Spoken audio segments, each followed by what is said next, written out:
All right, well, I would love to introduce our lovely panelists this morning. Let's make some noise for them. Good morning. Good morning. Okay, I'm gonna try it again. Good morning. Good morning.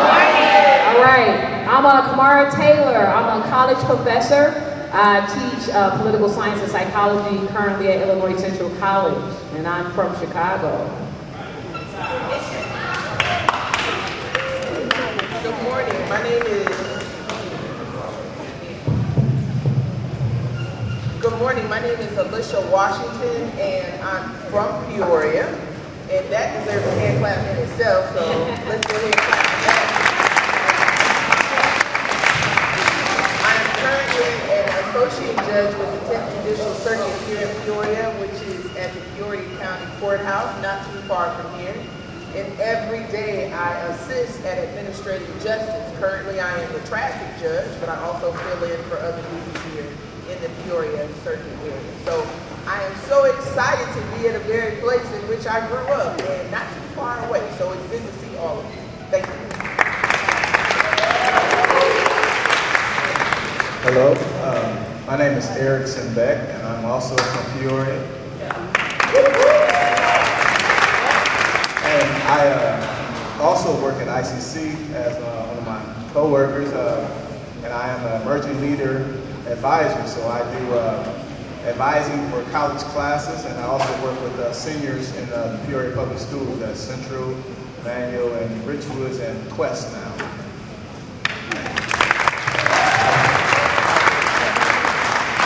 Peace everyone, my name is Jomo Wilson. I'm a recent graduate of Emory University. I graduated in December. This past fall I was working as a substitute teacher at Lincoln Middle School. Shout out to Lincoln.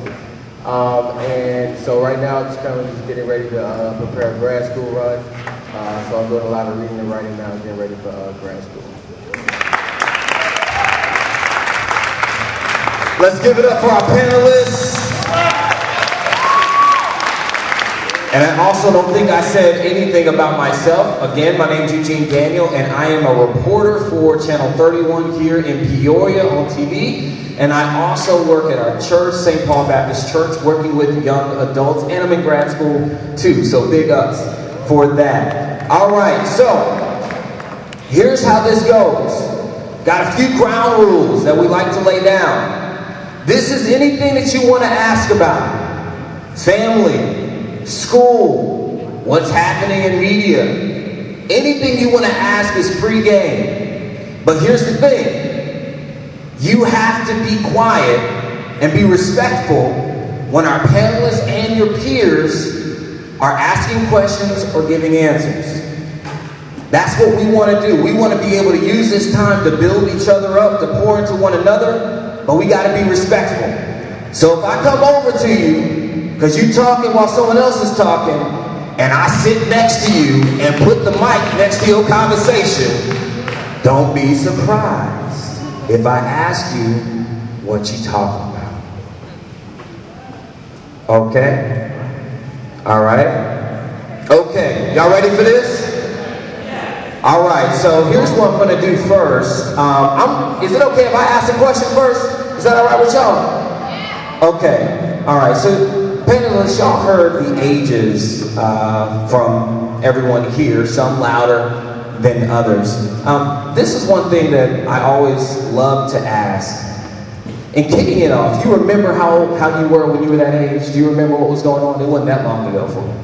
All right. What's the one bit of advice that you wish you would have heard between, let's say, 12, 16, I know we got 11 to 18-year-olds, but in that time of your life, what's something that you wish you would have known at that time?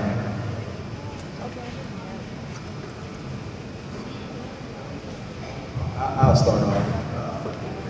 This one is dedicated to my nephew. Listen to your uncle. That would be the first. I wish I'd have known that. But no, for real, I would probably say listen to adults that are, you know, that you see that are positive in your life, because I know some of you listen to adults that probably are not as positive, but to find people that you see that are moving in the right direction and kind of attach yourself to them in that regards. I was always a person that would find people that were doing things that were positive and kind of stick close to them. Someone mentioned today that they claimed a student as a mentor. I've been told that mentees pick mentors. So if you see somebody that you admire, follow close behind them. Try to find out what they do. Try to find out how do they get to where they got. Because we have a lot of good examples in Peoria, and I wonder what young people want to be around them. Somebody, it don't have to come down to it if they got a nice car, but that might get your attention. But ask them, how did you get that nice car? Ask questions. So I would say ask questions and follow up close to people that are doing great things in Peoria. I think the closest thing I would probably tell you is that when I was around your age, I was at the Friendship House Day Camp, which wasn't that far away. So it was hot. We didn't have air like this. I remember that. And the chocolate milk was about all I was trying to obtain at lunch. But the one thing I would tell you now, the age you're at now, is to get a piece of paper and write 5 things that you love about yourself down. And say, I love myself, whether it's your hair, your hands, your brain, the way you talk, the way you sound, if you rap, if you run fast. And remember those 5 things, because the older you get, people will try to say what they don't like about you. But you'll be able to hold on to what you remember when you were this age, before people started hating on you at a high level, right? And you'll be able to think back to the day where you loved yourself and appreciated yourself, so you won't allow other people to abuse and disrespect you. So that's the one thing that I would suggest. Ms. Watts, can I ask a question based off of what you just said? How many of you, even now, have people that say bad things about you? Okay. Wow. So, how do you deal with that even now? Because for many of us, we don't have to wait till we get older to hear negative things about ourselves. So how do you deal with that now when people are saying negative things about you? And how should you react to them? How should you pour in and encourage yourself? Well, I'll start off since I started it. And this is a form, and I'm not really sure of the confines and restrictions of this event, but I'll tell you my personal story, and then I can't have any trouble with what happened. I was born and raised in the church, so for me, what helped me was knowing that I was the child of a king. So no matter how bad it looked, every day, whether I wasn't getting a whole soda we had to share or whatever happened at my grandmother's house, I knew at some point in time things would look up because I was protected. So you have to find some way to make it known to you that you're protected, not by something illegal, right?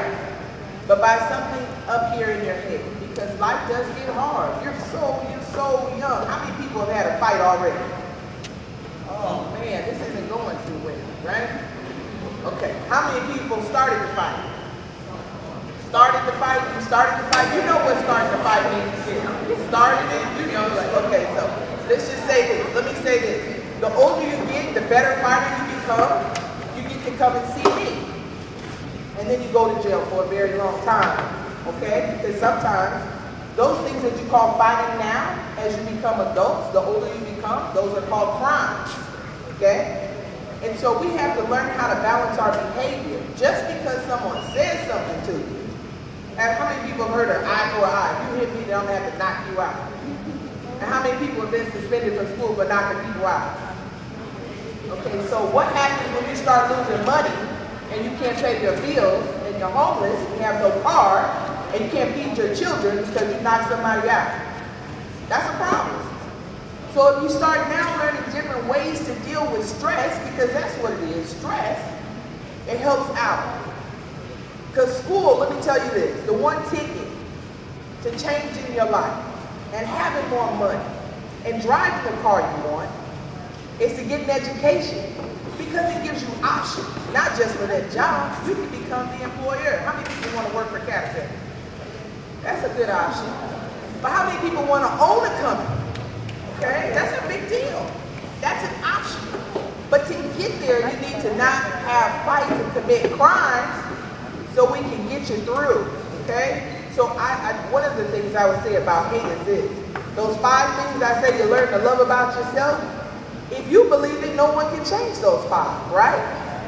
And so try and walk away. I know walking away is hard. That's something you gotta learn. But I tell you, some of the strongest people on earth have learned how to walk away, because the next day after a fight, when the police come to investigate what happened, it's not worth saying you won when you sit behind bars. That's my advice right now.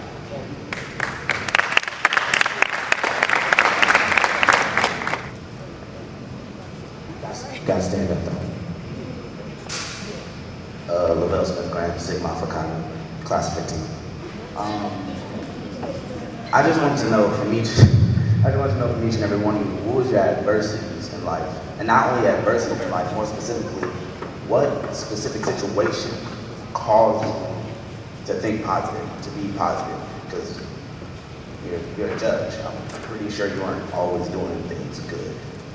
So. You got that right. Great question. Well, since you brought it to my house, go ahead and bring it out. Like I said, I was born in Peoria, but I had a mother and a father, and my dad utilized some strong tactics in the house called listening. And so we listened to our parents, and when we didn't, we were punished, and everybody has a different form of punishment. So I was punished in the home by my parents, which I appreciated now, because when I wasn't right, my parents got me right, and their friends, some of them in here. So what happens in life is this: you're not always right, but what you have to do is, I always knew I wanted more than what I would see here. So some people would make fun of me for being a dreamer, and that's okay. If you're going to be different, you need to form your own protection. And it wasn't like I believed in superheroes, but you just have to have like this crazy thought in your head that it could be you. Why not you? Why not you? There's plenty of times where people make fun of me carrying a book bag, but I knew words that I could call out that they might not understand, but it worked for me. But I can say this: I also played basketball and sports, so that helped balance things out with my grades. So although on one end people would make fun of me because I was studying, on the other hand, maybe I made up for it because I could score 20 to 30. So what you have to do in life is find your outlet, right? And I have a lot of relatives. Okay, so when I play kickball, sometimes you get kicked, sometimes you have an all-out fight in front of Granny's yard. But I always knew that I never wanted to disappoint people, including myself and God. So I think that you have to find a way to find someone that you respect enough to have them hold you accountable. But for me, it was my parents, and I had a large family. And whether it was my grandmother, and I always say this, I had a lot of people help raise me that could not go to school. So I respected school at a rate that other people might not. We always haven't been allowed to go to school and to read, right? But those people helped provide food and shelter for me and care for me. So I respected school. School was my job, because I knew that somewhere, in some places, people didn't have the opportunity to go to school with clean shirts and shoes on. So for me, I took it as an opportunity, because everybody doesn't have that. District 150 does not have to allow you, they are going to allow you in now, but there are other places in this world where people would dream of being guys. Dream to have a seat and a book. You guys do know that that's like winning the lottery in some places. I know sometimes it doesn't feel like we have a lot, but we are so fortunate. And I wish there was a way I could show you more pictures and stories. I just came back from another country in which the poverty was so high. We think we're broke here. We have running water and electricity. They have the nerve to have a gym inside. They don't do that everywhere. And so for us to be able to come into a place and find protection from adults that are not your parents, that's a big deal. So I would say this: the community of Peoria, these these adults, some who are not my parents too, they help raise me. And those same things are being offered to you guys. You might not think that this person or that person knows what they're talking about, but I'm going to say this. The best person to tell you how to do better is somebody who already did it. Okay? So check with a judge and check with me, but I bet it also would be helpful for you to talk to some people who suffered in some places and they would tell you not to do what they do. So listen to people. Use 2 of these and 1 of these. 2 ears and 1 mouth. So that's what I would do. We have another question. Gotta stand up there. Gotta stand up. Have any of you gotten into a fight before? Have you got to a fight? Have any, Yes. have any of you ever gotten into a fight before? You sound like the FBI, young man.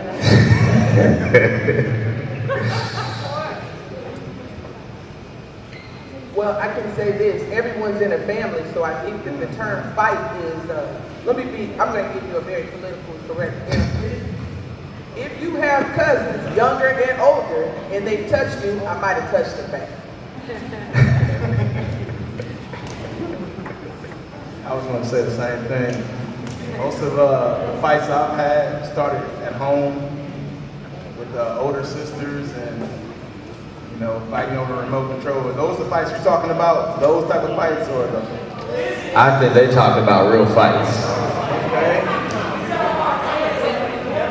Oh, somebody laying hands on me and not praying? That's what you mean? I think I've been in a lot of scuffles, not like where somebody would bleed, because I played basketball, and you know who Draymond Green is?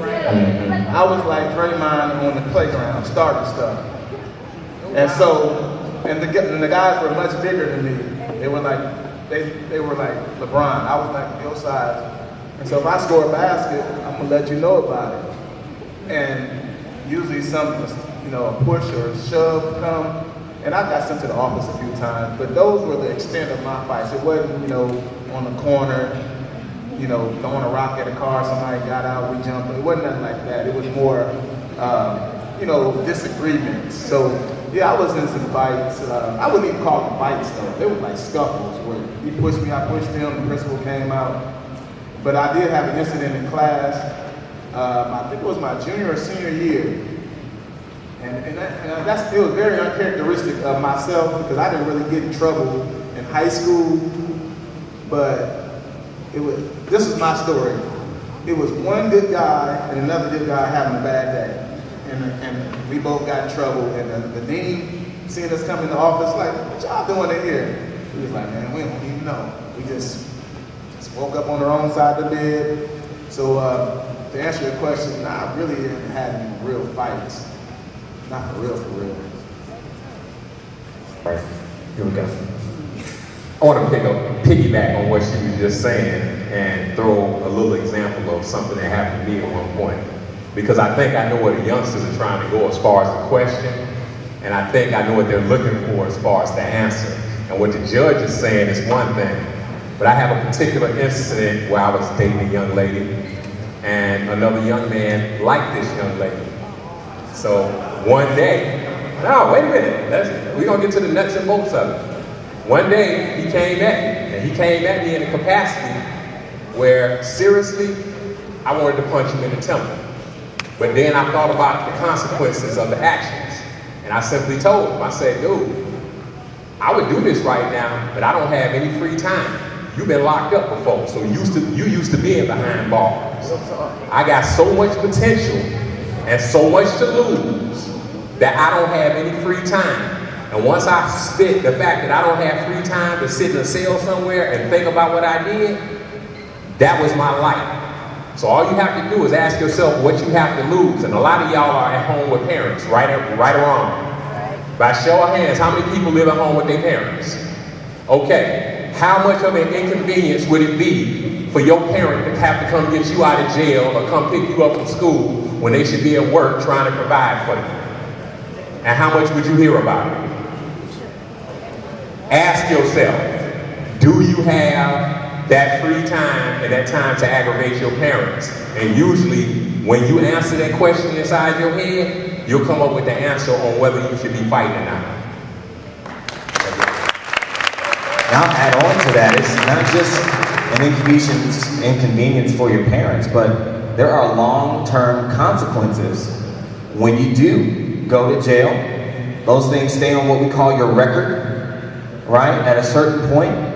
And so now you've added more difficulties for yourself in the long term from a 10-minute or less moment in which you try to prove that you're tougher than somebody else.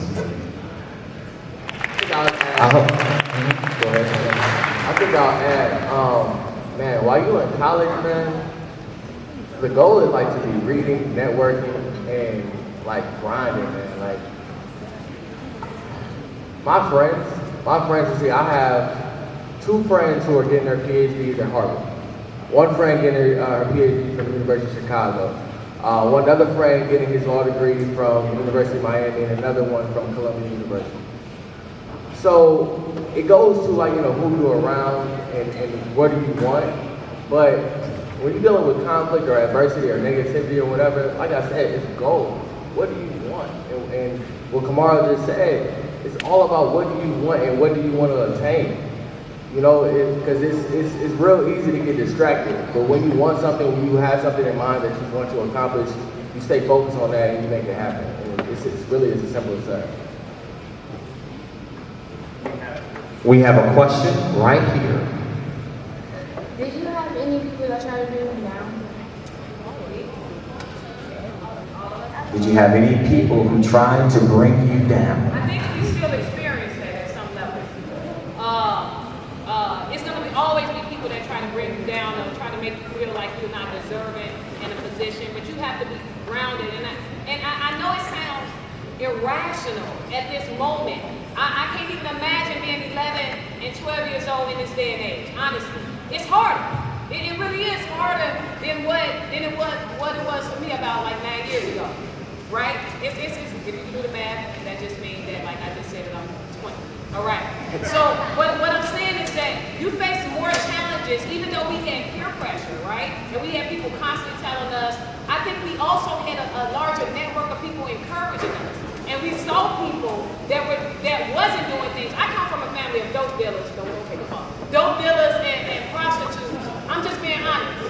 Dope dealers, prostitutes, and drug addicts, right? But that wasn't my mother's story. So even though she wasn't educated, she didn't want us to be that person. So anytime people would be like, all them Taylors ain't nothing. But they didn't use that language. They used the real street vernacular that I can't use. And they were like, we ain't gonna never be nothing. Because this is where I come from. All my cousins was dope dealers. And everybody around me was in a gang, right? So even though I had nobody saying outside of that principal and other people like, hey, you're not gonna do this, you're not gonna do that, it's the environment itself was telling me that I couldn't do it. Right? Just being in the environment itself was like, hey, it's gonna be way easier for me just to sell drugs because that's all I see.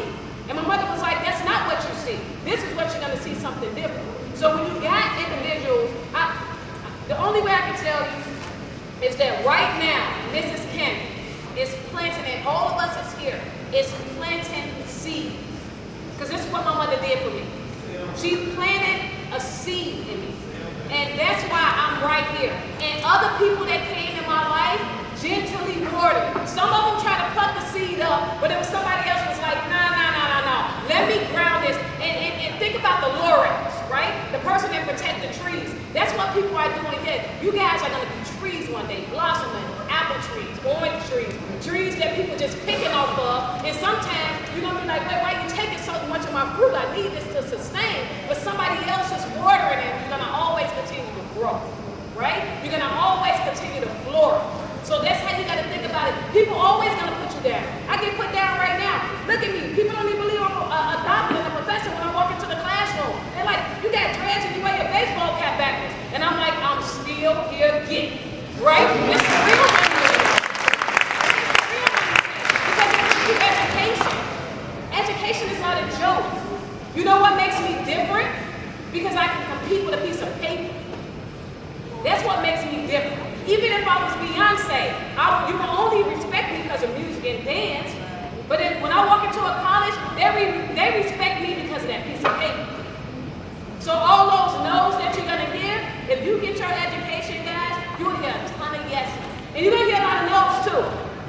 But that paper is going to make those yeses happen. So yeah, people say stuff all the time. But I keep smiling because I know they're wrong. And that's what you guys got to do. Can't nobody control or determine who you're going to be except for you. It's got to be in here. You got to every day tell yourself, man, I'm so sexy. I tell myself that every morning. Even waking up this morning, I'm like, I'm so sexy late. You know, I'm just sexy. You got to tell yourself things to encourage yourself, whatever it is. All right? I hope that answers. Love it. We have another question. So, it said, thinking about your educational background from primary school all the way through your post-secondary education, how has all of that helped you get to the current position that you are in? And if you could you just give us, your background as far as like where you attended school, where did you go to primary, where did you go all the way through, and just share some of that with us. Great question. All right, I'll start off before I forget what you asked. So, as I said, I'm from Peoria. I'll start with middle school. I went to Roosevelt Magnet School, that's what it was called back then, Rough Riders. And then 5th through 8th, that was where I went. And then when I went to high school, went to Peoria High, also known as Central. And then after Peoria High, I went to a community college, and we'll talk about why I went there. And that was called Kirkwood Community College. It's in Cedar Rapids, Iowa. And then after I got my associate's degree from there, I went away to Alabama, which was called University of South Alabama. So I went from Peoria to Iowa to Alabama. And in that time, I didn't know what I wanted to do as far as school. All I wanted to do was basically play basketball. Somebody would ask me what you want to do when you grow up, I would say NBA. And as I got older and we're on different teams, I started to realize, well, I ain't as good as I thought I was. And I didn't realize that until like my junior year in college when I was averaging like 2 points, playing 12 minutes, battling for minutes to play. And it still didn't set in. I'm like, no, they just hating on me, I'm still gonna make it. And then, senior year, we didn't make the tournament. I'm like, man, shoot, I better start filling out some applications or going to that career center.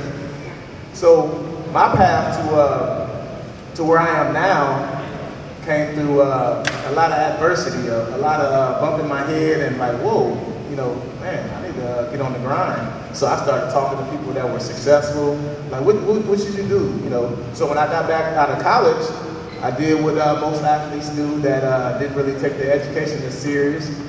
I don't know if I can name. I worked for an organization that dealt with like a group home. I worked at a group home. And so there I found out, what my passion was. My passion was always to work with young people. And these particular young people didn't have families, so we were kind of like their uncles. We would help them, get ready for school and, de-escalate them. So I have a lot of experience in de-escalating fights and, getting and rerouting people to the right path. And then after I worked in that group home, I worked for another place where it wasn't a home. You stayed there all day and all night. And if you were 18, then you would go next door to that place. So I worked there too. And so some of my experiences that led me to today had to deal with learning. I learned kind of on the fly. I had people that were telling me the things I needed to do, but like Jamal was saying, you have to apply what you've heard, and that's called wisdom.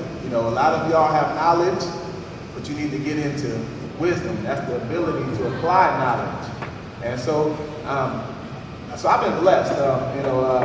I will reference something that Judge said that I didn't know who was leading me, but all the time it was God that was helping me get to where I am now. The job that I had, that I received, that I'm in now, I believe that God gave me that job because some of the qualifications that I had, somebody seen something in me. Because I was kind of in a position where I was working like substituting, social service, and to go into higher education, I really didn't have the background to do that. And so, I just thank God for, Him putting me in the position I'm in now. And And that's basically my short synopsis of my career path.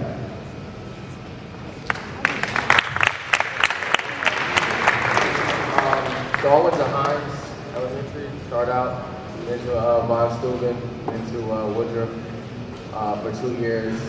Then I went to St. Louis, and I went to graduated from Carter College Prep. And then from there to Emory University.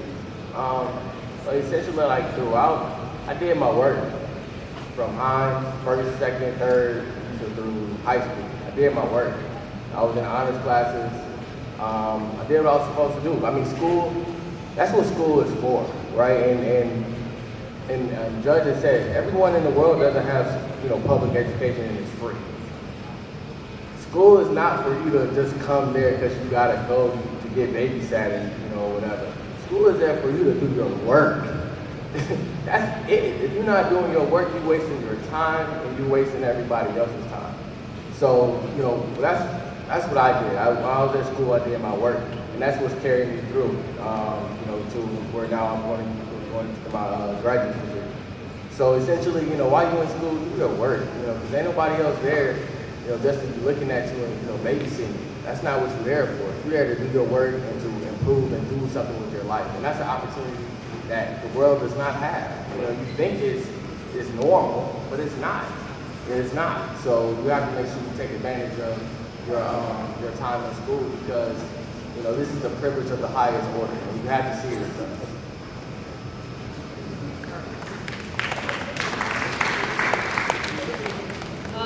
My experience is a little bit different. I went to a grammar school in Chicago, Armenia West Side Catholic, and then I went to Whitney Young High School, which was like one of the best high schools in Chicago, which I was extremely bored at. I'm telling you the truth. I became disengaged. It wasn't that I couldn't do the work, I was uninterested. And I think I just should be honest, because it's the truth. And I want to be as honest and candidly honest as you guys as possible. I barely graduated. I barely graduated from high school. What I mean is that I didn't take, my sophomore year, I didn't take a test that I was supposed to in math. And so because of that, I knew that I couldn't go home, because they had an auditorium like this, and they was calling all the seniors, and I graduated a class of like 800 students. And they called the seniors on the mic to come to the office. And I heard Kamara Taylor being called. And I thought I was gonna faint. That meant that I had to go home and tell my mother that I wasn't gonna graduate from high school, when that had been the history of all the rest of the people in my family. And so I went, and I'll never forget the principal, Sharon Bender. I went to the office, and I was crying, right? Because I had slid through, I was a C, D-ish student. I'm not proud of it, but I'm just being honest, because somebody in here is a C, D-ish student, and you feel like it's not hope for you. But my story is that it's still hope, honestly. And so I get to the office, and I'm like, I can't go home, because my mother was going to kill me. Like, seriously. I'm like, I need the tickets. She said, well, you can't. You didn't take this test, and you gotta, She said, well, I'm going to make an exception for you. If you can get here at 7 o'clock in the morning. The next day was graduation. If you can get here at 7 o'clock in the morning and take this test and pass it, then you can graduate. And I got up, and I'm horrible at math still right now, Miss Yolanda. Don't ask me to count. I can count my money, though. I count all my coins. But I'm horrible at math, right? I'm really horrible at math. But I went in, but the first thing I did, and my grandmother's a minister, I prayed, honestly.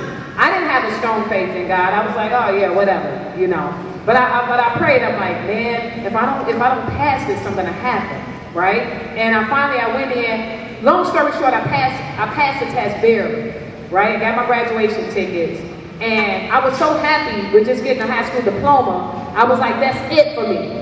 I wanted to get a job, buy some Jordans, it's the truth. And that was gonna be the end of my life. I just wanted to work so I could get money so I could buy shoes. And my mother was like, that's not what you're gonna do. You're going to college. And I'm like thinking in my head, well, you didn't. I didn't say that out loud at all. I was thinking that in my head. And she made me to start applying for schools. And I got accepted at the University of Wyoming, barely, right? Conditionally, because my GPA, my ACT scores were good. Like I said, it wasn't that I wasn't smart. I wasn't interested. It's a difference, right? And so I went there. I went to UW. University of Wyoming, and then I transferred to Northeastern Illinois University. Long story short, I was out of school for 9 years. I left my senior year of college because my brother got killed. And I was out of school for 9 years, right? And I went back. I was allowed back in because when I left, I was on something called academic probation, where none of you guys want to be on, right? That means that it's like bad credit. It takes a long, long time to get that 1.0 back up, right? So I had 4 classes that I did drop over the summer. And I got all F's in those classes. And now as a professor, I know how it goes, and those professors should have just dropped me. But anyways, I know how it goes now. And so I ended up going, appealing for 9 years. So when I returned back to school, I was 29 years old. That was in 2010, if you can do the math, right? That was in 2010. And 2009. In 2010, I graduated with my bachelor's degree from Northeastern Illinois University. In 2012, I graduated with my master's degree. And 2 months ago, I finished my PhD. So what I'm saying is that my role wasn't easy. So when you talk about, Lavelle, adversity, I lived it. I lived it, and I'm living it. In the middle of that, when we talk about adversity, I lost both of my parents. I lost my mother 2 years ago in July. My dad died in October. I'm living adversity every day. Every day. But I'm still fighting because I got nieces and nephews that understand what the struggle is like, and we can get through it. So if you get that in your head today, you'll understand that when a teacher is talking to you about education, it's important. It's important. You know, that's why I'm a little bit different than most professors that went straight through. You know, that had like a whole support system. Half the time my mother was just, God is gonna see you through it. It's gonna be okay, baby. I'm like, do you understand this test I'm taking, Mom? You know? But because she didn't, but she was right. I got through it. And that's what I'm trying to tell you guys. You would get through it. Wherever you at right now, you're gonna get through it. So that was my route. Non-traditional, but I still made it. Yeah. All right?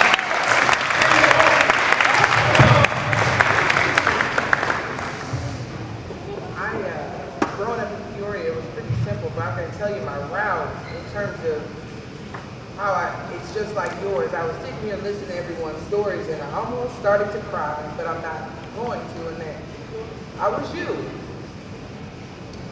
Not too long ago at day camp, looking at some people talking to me and I had no idea what they were saying.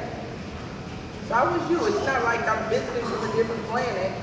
I grew up in the same community that you did, but this was a part of my route.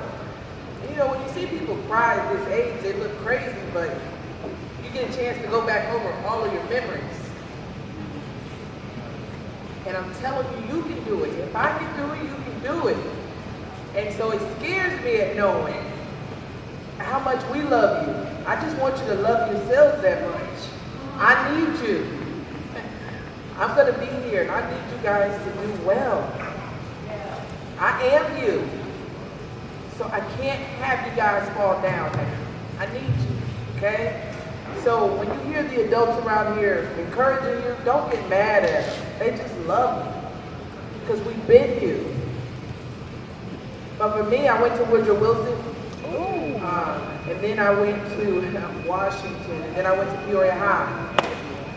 So it's not like these schools were not your schools. So I sat in those gyms in those hallways, and I had that bad popcorn after the game.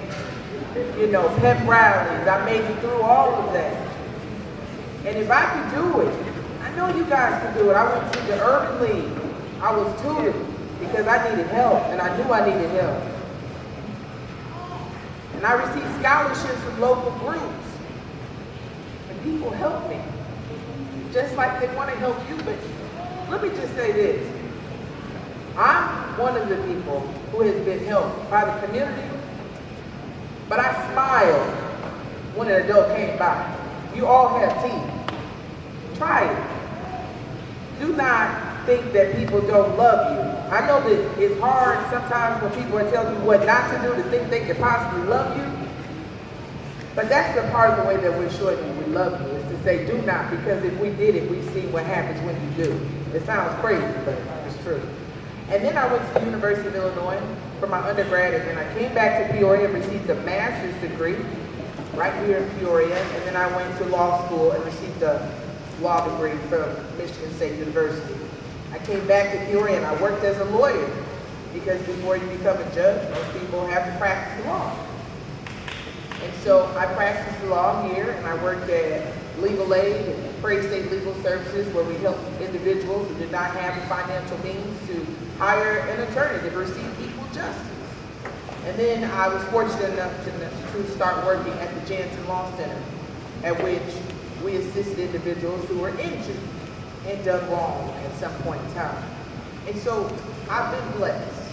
But all of those blessings started with an education, because at each place you need to be able to read, write, present yourself. And for me, one of the things that encouraged me was I saw people who were done wrong at life. By reading books, I wanted to know why people weren't always treated the same, or why things were not the same for people around the globe, and especially in our country.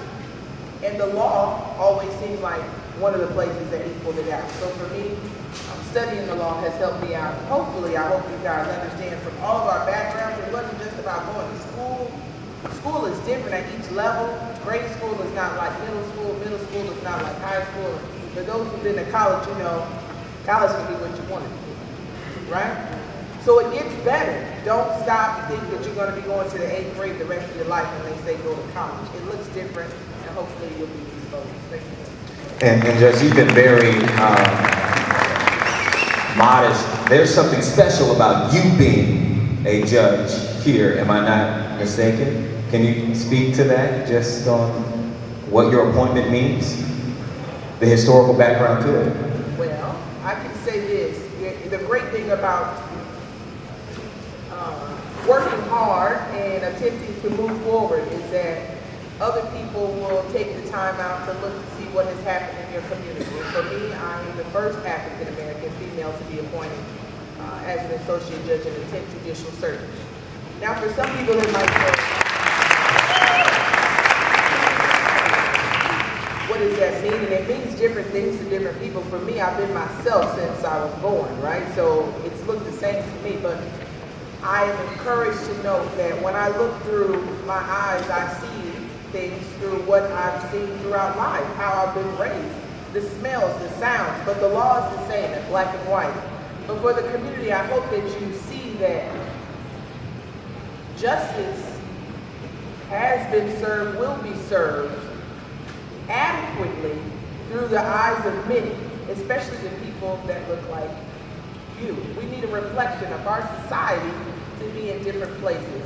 And I've just been blessed that God has granted me the opportunity to be a part of the system, which was already put in place years ago, but to now have it from this viewpoint. So I hope that you guys understand and begin to trust the importance of reading, because many of the things that you see on television that relate to the law, in cases that you see, you can read about. And those are called cases, and you can read them in law books. So you can almost predict what's going to happen before it happens, because that's what we look at, and that's what we call precedent.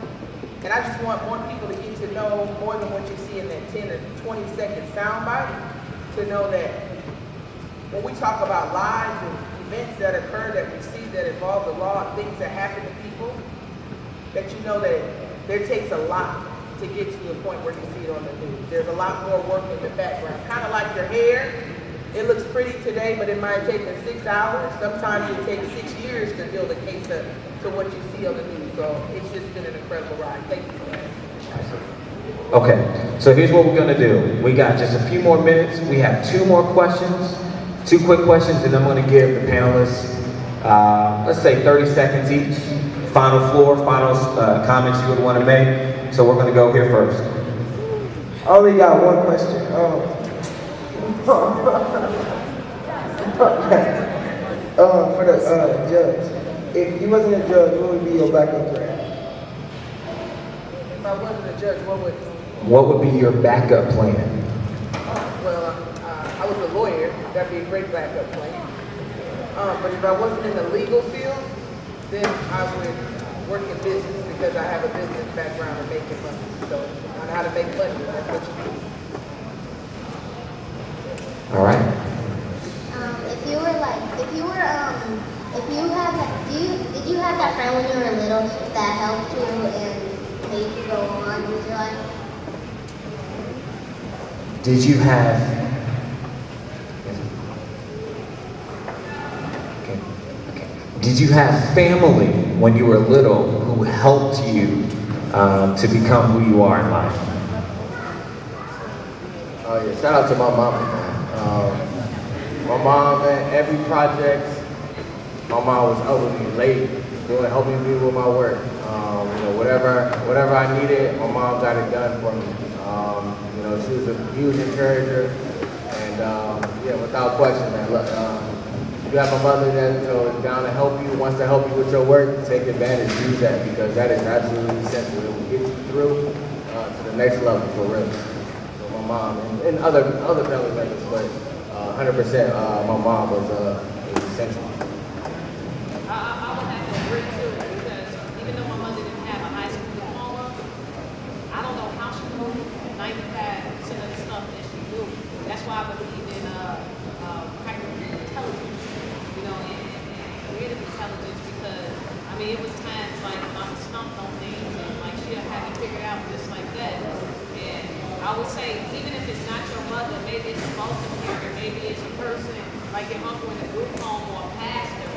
There's going to be somebody that would encourage you. Somebody that say, hey, you can do it. You can do it. And I think that's important too. But yeah, definitely. I have to say the same thing and take a page from Alicia. I heard her speak. It definitely was my mother, but it was a whole village of people that helped me. My aunt, older cousins that were doing positive things. Even, even some of my older cousins that were not doing positive things, they would not allow me to be with them. They let me shake up with them a little, sometimes. But other than that, I would give a lot of the credit to my family and friends, like I was saying, Coach Ruffin, just friends of my family. It took a village to help me. Who was this question for? Oh, okay, yeah. So it took a lot of people in my family helped me get to where I am today, and they're still helping me. I would also say my mother, my father, my cousins from down south to my cousins in the Taft. Everybody helped me, my older relatives, and my younger sister. This is something I didn't say, but when I was in law school, I was broke. Most people are. A lot of people are, but my younger sister worked at State Farm, and she would send me money. So it's not always just someone older than you who helps you. That's what families sometimes do. Whether it's your family or someone else, so link up with all kinds of people. You'd be surprised who'd be willing to help you to the next level. All right, panelists, to cap it off, if you could take just 30 seconds, what is something you absolutely feel like you have to tell these kids before you leave? But can you finish the statement? Keyshawn here wants to know, what is your favorite color? So if you can give 30 seconds on what you absolutely feel they must hear before you leave, and then also end it with your favorite color. We can start, Kamara, if you want to start off, and we'll end with Jomo. I think the one thing I want you guys to remember, that greatness lives inside of you. I can't say it no different. You are great. Even in your mess, what I would call it, even in your mess, it's still greatness that's inside of you. So if you can leave here and every day remind yourself that it's things about you that is great. God designed us all to do something that's great. I think that you'll be okay. And my favorite color is green. I would say that you'll hear no more than you hear yes.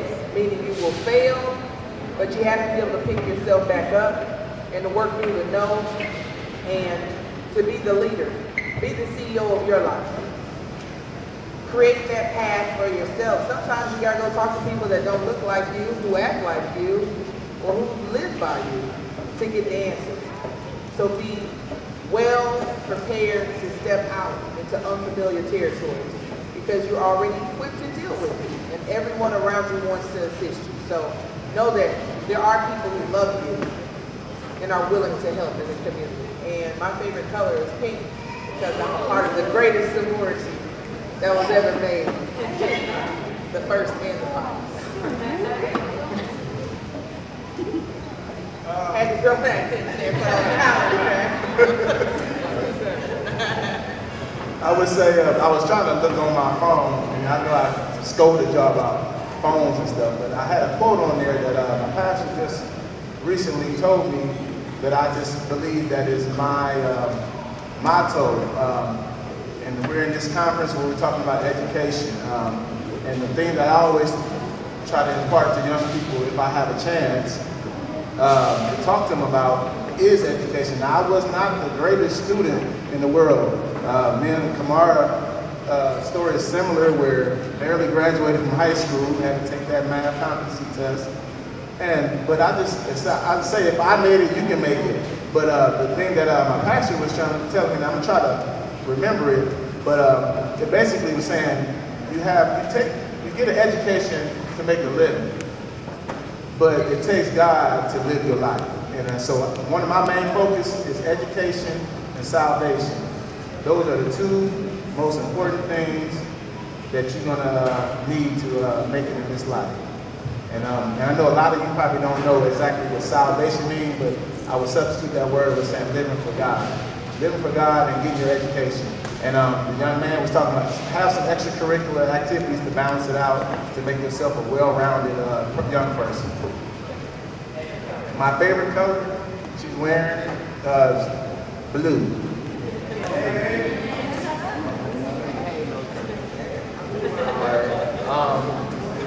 I think I'll end with a quote by Frederick Douglass.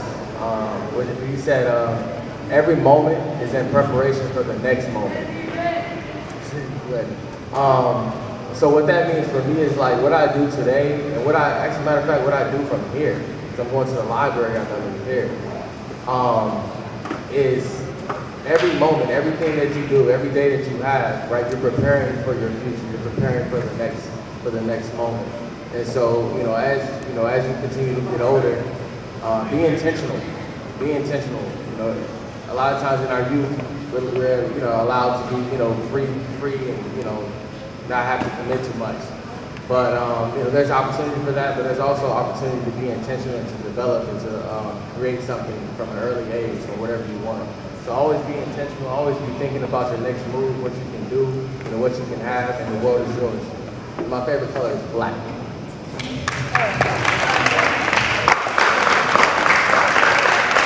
Let's give it up for our panelists.